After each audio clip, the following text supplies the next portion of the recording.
यहाँ बैठे हैं और सबसे अच्छी बात मुझे ये लग रही है कि यहाँ जो भी बैठे हैं उसमें 80% मुझे महिलाएं दिख रही हैं और सरकार की जो भी योजनाएं हैं उसमें महिलाओं की भी उतनी भागीदारी है जितने की पुरुषों की है। और अभी तो सरकार ये जोर दे रही है कि महिलाओं को अधिक से अधिक लाभ दिया जाए, चाहे आपका विधवा पेंशन हो, विकलांग पेंशन हो, या आवास में भी देख रहे हैं कि महिलाओं के नाम से ही आवास बन रहा है, उज्ज्वला भी मिल रहा है।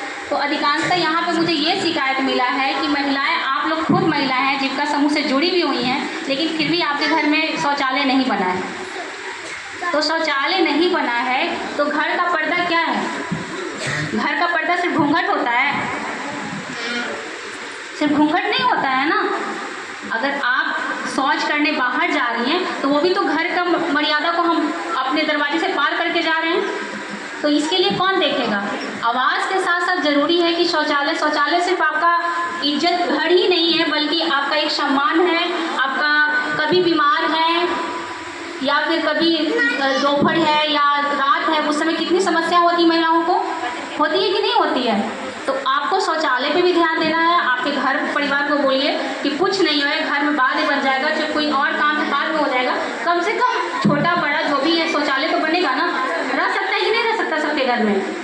यहाँ पे जितने महिलाएं बैठी हैं, माँ बहन जो भी बैठी हैं, तो कितने लोगों के घर में शौचालय है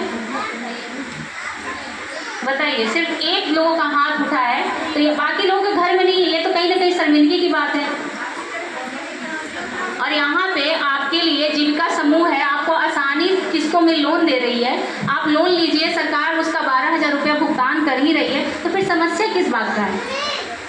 आप बनाइए, आपको अपने पैकेट से तो नहीं लगाना है। जीविका आपको लोन दे रही है, सरकार आपका शौचालय बन जाएगा, उसके बाद आपको पैसा देगी, आप उस पैसे का जीविका को भुगतान कर दीजिए, फिर कोई समस्या ही नहीं रहेगी। क्योंकि जितने स्तर पे अभी यहाँ पे बहुत लोगों का देख रहे हैं कि खाता ही नहीं खुला है, अभी इतने लंबी ज़्यादा संख्या में लोग खाता खुलाने के लिए ज़्यादा भीड़ लगाए। अच्छी बात है कि खाता रहना चाहिए, लेकिन जैसे कि जनधन का चल रहा है या उज्ज्वला का जो भी स्कीम चल रहा है, क्योंकि अब सारा स्कीम गवर्नमेंट का चल रहा है वो डीबीटी के माध्यम से चल रहा है।